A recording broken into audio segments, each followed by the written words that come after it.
Hormuz প্রণালী কেউ পার হওয়ার চেষ্টা করলে তাকে হত্যার হুঁশিয়ারি দিয়েছে ইরান। সেই সাথে এই রুট ইসলামিক রিপাবলিকের নৌবাহিনীর সম্পূর্ণ নিয়ন্ত্রণে বলে দাবি করেছে ইরান।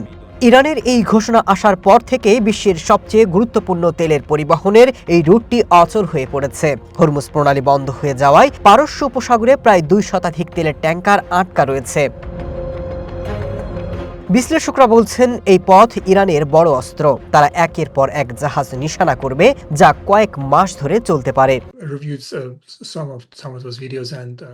ইরানের হাতে বেশ কিছু ড্রোন আছে যা কয়েক মাস ধরে ইরান সমুদ্র পথে ব্যবহার করতে পারে। এসব হামলা ছোট আকারে হলেও অনেকে এই পথ এড়িয়ে যাবে, যা বিশ্ব বাণিজ্যে বড় প্রভাব পড়বে, এমনকি সংঘাতও বাড়বে। ইরান জানিয়েছে তারা শুধু চায়নার জাহাজকে হরমুজ প্রণালী দিয়ে চলাচলের অনুমতি দেবে। বিশ্বে উৎপাদিত মোট তেলের প্রায় 20% এই পথ দিয়ে এশিয়ার বাজারে পৌঁছায়। এতে এই রুট বন্ধ থাকলে বৈশ্বিক জ্বালানি বাজারে বড় অস্থিরতা তৈরি হওয়ার শঙ্কা রয়েছে। Masud Rana, one international desk.